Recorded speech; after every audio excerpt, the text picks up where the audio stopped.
my pleasure to introduce the next performer. Her name is Sara Carpenter, and she's my mom. Born and raised in South Texas, Mom is an emeritus faculty in dance from Southern Illinois University at Edwardsville.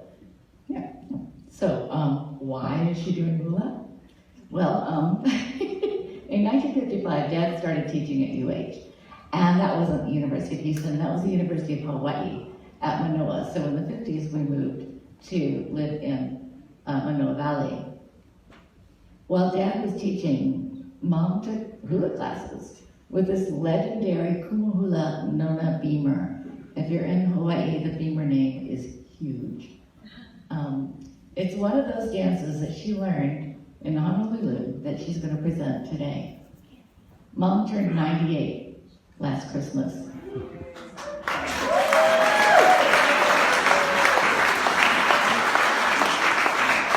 And she has been performing this dance in that same dress since 1956.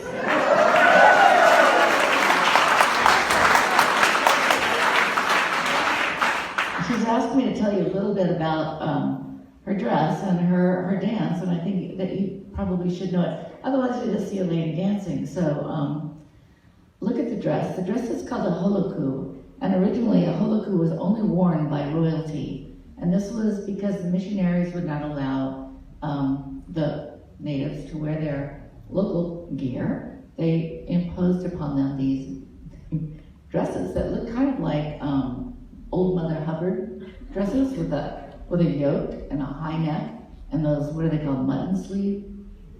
And they were huge. And that was called a holoku, but it was only worn by royalty. But those holokus still exist today, and they've gone through a lot of changes, as you can imagine. And so the one that Mother's wearing tonight is from the 1950s. Okay, that's that. But I just thought you'd want to know, it's been lowered and it's a little tighter. It's not quite as huge. Some of the holoku had these long trains on them, but hers does not have that.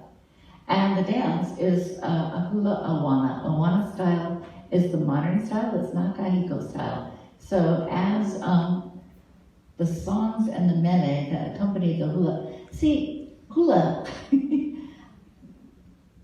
the dancers kept all of the history and the culture of Hawaii in the hula. So every chant that was given, the dancer interpreted, not just interpreted, but think about Hawaii, the vocabulary is very small. So a word like aloha can mean hello, goodbye, I love you. It was up to the dancer, while she was interpreting it, to tell you which aloha they were talking about. So imagine that through the entire Kumulipo, the whole Bible, all the stories of the Bible, all the stories of the kings and their births, and the whole history is right there in those dancers. So they had to know not only the words, the dances, they had to know every plant, because they had to dress. If they wore a hina, for example, a hina plant, you would know that that dance took place in Ewa of Oahu, because that plant only grows there. So you would just see one thing, and the whole costume would tell you so much about what year, when, who, what, where, and what. Dancers, knew everything. So she's doing a hula though that is not kahiko style, it's modern style. And again, it's specific to the 50s, and the beamer style, which means she lifts up her heels, which will mean nothing to you. I don't even know why I told you that. It's this little sliver of time after World War II and before Elvis Presley that people were really excited about Hawaii, and it was just about to become the 50th state, and everyone was going there, and they were all wearing aloha wear and their aloha shirts, and it was a really happy time.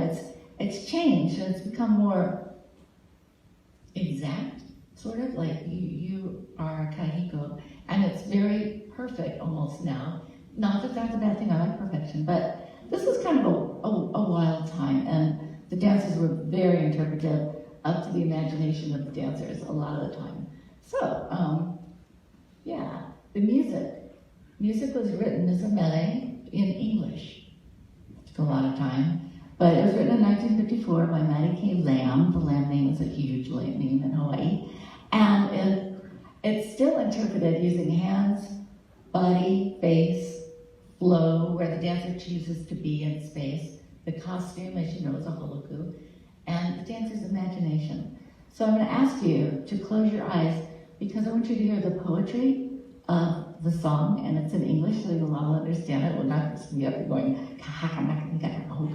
but my sister, Leilani, who was born in Hawaii, before it was a state, we named her Leilani and brought her home as a souvenir, is going to read the words of this song before Mom performs it. So just close your eyes, take a moment, and listen to Lonnie read the words.